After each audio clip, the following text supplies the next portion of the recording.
오늘 신명기 24장 말씀입니다. 처음 1절에서 5절 말씀에 보면 부부가 살다가 문제가 있어서 이혼하는 문제에 대해서 다룹니다. 고대 사회에는 여자가 절대적으로 살아가기 불리한 그런 세상입니다. 어떤 구실로든 아내를 내보낼 수가 있었고 위자료도 받지 못하는 그런 시대였습니다. 지금은 역전됐죠. 미국을 보니까 남자가 잘못해서 이혼하면 위자료도 내야 되고 자녀 양육비도 내야 되고 생활비도 내야 되고 해서 거의 인생이 파탄나는 그런 지경까지 이르더라고요. 그래서 선진국에서는 될 수 있으면 이혼을 안 하려고 피하려고 또 맞춰서 행복하게 살아가려고 애를 씁니다. 자료를 보면서 우리나라 이혼율을 한번 보았어요. OECD 국가 중에 9번째였고 아시아에서는 1등이었어요. 이혼의 사유를 보니까 제일 많은 것이 성격 차이였고 두 번째는 경제적인 문제였고 또 세 번째는 외도였고 가정폭력이나 또 시댁의 갈등, 이런 건강 문제, 이런 것들이 이혼하는 사유가 되었습니다. 또 이혼을 많이 하는 시기를 보니까는 명절 다음 날, 설 세고 추석 세고 이혼이 가장 많았다고 합니다. 그리고 가장 이혼이 많았던 해는 IMF 경제위기 때 2003년도에 하루에도 316쌍이 이혼한 적이 있었다고 합니다. 경제적인 부분도 많은 영향을 주는 거죠. 그리고 요즘은 황혼이혼도 많습니다. 60이 되어서 70이 되어서 정년하면은 이제 헤어지는 거예요. 이혼을 안 하고 행복할 수 없을까? 오늘 말씀을 보면서 1절에 보니까는 그 아내에게서 수치되는 일이 발견되거든 이혼 증서를 줘서 내어보낼 것이오라고 말합니다. 수치스러운 일을 하지 말아야 합니다. 부부 안에서 서로 수치스러운 일이 생기지 않도록 조심하라는 그런 말씀입니다. 바람을 피고 외도한다는 것은 그냥 치명적인 이혼의 사유가 될 것입니다.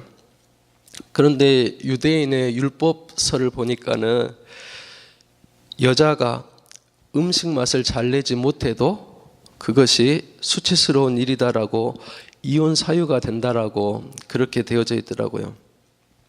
이 율법대로라면 우리 중에 내보내야 할 여자분들도 한 분도 안 계시겠죠.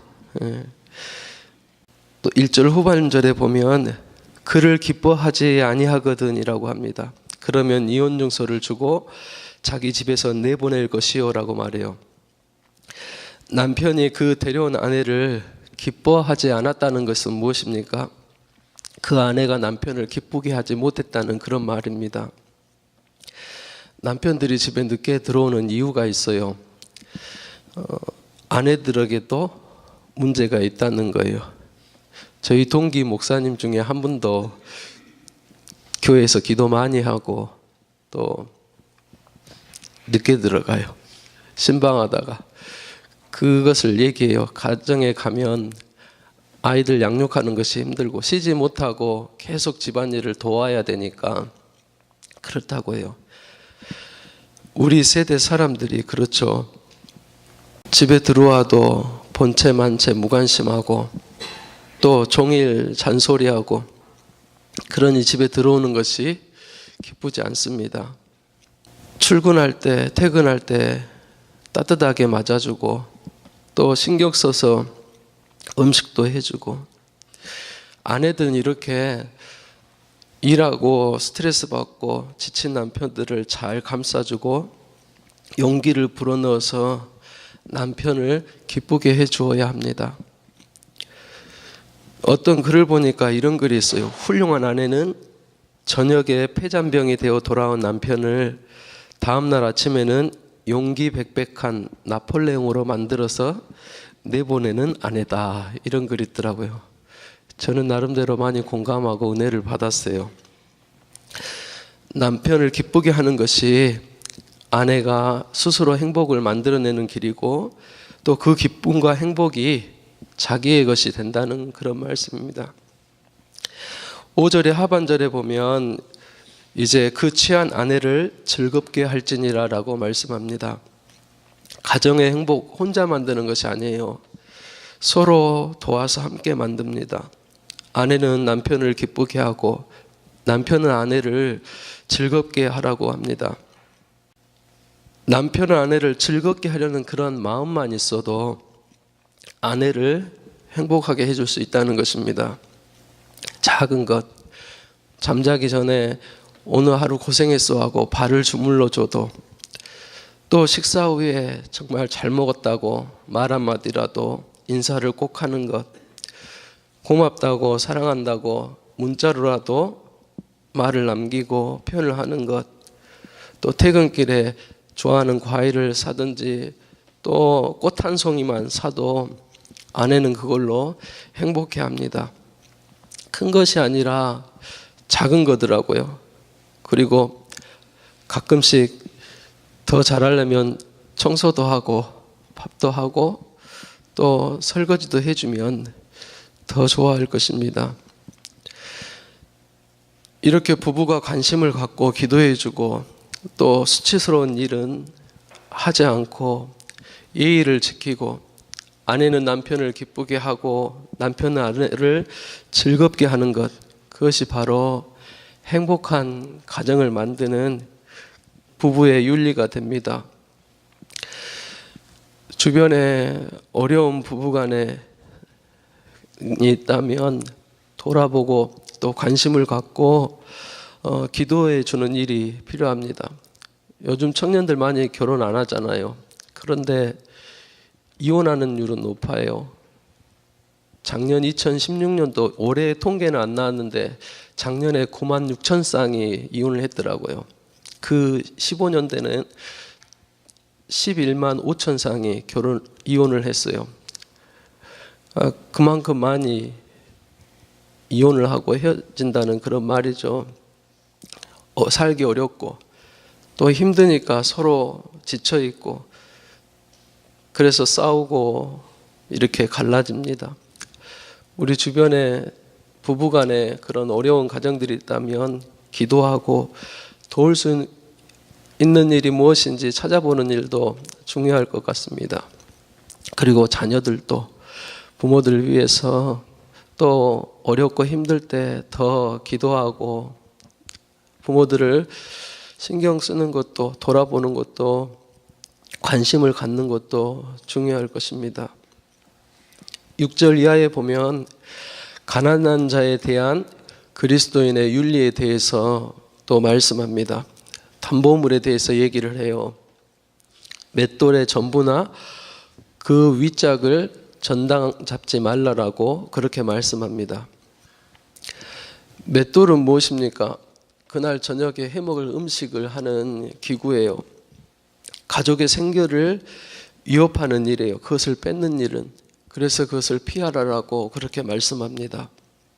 사람이 살 수 있도록 배려해 주는 것, 그것이 하나님의 백성 또 공동체 속에서 중요한 가치이기 때문에 존중해 주고 배려하라라고 말씀합니다. 10절에서 11절 말씀에 보면 담보물을 강제로 취하지 말라라고 말씀해요. 옷이 귀한 시대였죠. 그렇기 때문에 집에 들어가서 강제로 옷을 벗겨가지고 가져오지 말고 또 그 주인이 주기까지 밖에서 기다리라라고 그렇게 말씀합니다. 가난하다고 약하다고 무시하고 무례하게 행동하는 것이 아니라 그 사람을 존중해 주는 것입니다. 풍요롭게 살지만은 각박해요. 인정이 많이 없어요. 같은 아파트에 살아도 앞집하고 인사 안 하는 일이 허다하거든요. 그러한 시대에 점점 이렇게 서로 이웃 간의 대화가 없어지고 나눔이 약해졌기 때문에 배려가 사라지고 있습니다. 좋은 사회는, 좋은 마을은, 공동체는 어떻습니까? 항상 어려운 이웃을 돌아보고 살피고 또 있는 것을 나누면서 그런 나눔이 풍성한 그런 마을이, 또 그런 이웃이, 공동체가 행복한 삶이 됩니다. 14절 이하에 보면 품삯에 대해서 얘기를 해요. 품삯을 주지 않은 것, 그것 하나님이 죄로 여기신다라고, 벌하신다라고 말씀합니다. 15절에 보니까는 그 품꾼이 빈궁함으로 마음의 품삯을 사모함이라 라고 말씀해요. 일꾼이 일터에서, 직장에서 정말 자존심 상하고 힘들어도 참고 일하는 것은 그 품삯을 사모하기 때문입니다. 거기에는 처자식들을 생각하면서 꾹꾹 참으면서 일하는 수고가 담겨져 있는 것입니다. 그 노동의 정당한 그런 대가를 지불하는 것은 너무나도 중요합니다. 가족이 살고 죽고가 달려있기 때문에 그렇죠. 임금을 제때 주는 것도 중요하죠. 18절 19절 이하의 말씀 보면 애굽에서 종 되었던 일과 너를 거기서 속량하신 것을 기억하라라고 말씀합니다. 그리고 곡식이나 감람나무나 포도를 딸 때 객과 과와 과부를 위하여서 남겨두라라고 말씀하죠. 그리하면 내 하나님 여호와께서 내 손으로 하는 모든 일에 복을 내리시리라 라고 말씀합니다. 너희가 종살이 하지 않았느냐? 너희도 어려울 때가 있지 않았느냐? 너희도 얻어먹고 억울한 일을 당할 때가 있지 않았느냐? 내가 너희를 구속하였고 건져냈다. 은혜를 줘서 너희가 이렇게 살게 됐다라고 말씀하는 거예요. 그것을 기억하고 어려운 사람들을 변호해주고 베풀라라는 그런 말씀입니다. 명령하셨다라고 그래요. 그것을 기억하도록. 돌봄이 필요한 자들을 위해서 남겨두었던 마음입니다. 우리도 기도하면서 주변에 어려운 이웃들이 없는지, 내가 돌아보아야 될 이웃들이 없는지 생각해보고 정말 그들을 위해서 무언가 작은 노력을 하는, 정성을 들이는 우리가 될 수 있기를 바랍니다. 하나님이 보호자가 되신 것, 또 나를 통해 그런 약한 자들을 보호하시기를 원하십니다. 그렇게 돌아보는 것을 하나님 앞에 의롭게 여기시고 복을 주신다라고 말씀합니다. 하나님이 나를 구원해 주시고 돌아봐 주셨듯이 주변의 약한 자들을 돌보는 것이 마땅하고, 또 이웃을 위해서 내가 할 수 있는 일들이 무엇인지 기도하고 또 간구하는 우리가 되었으면 좋겠습니다. 기도하시겠습니다.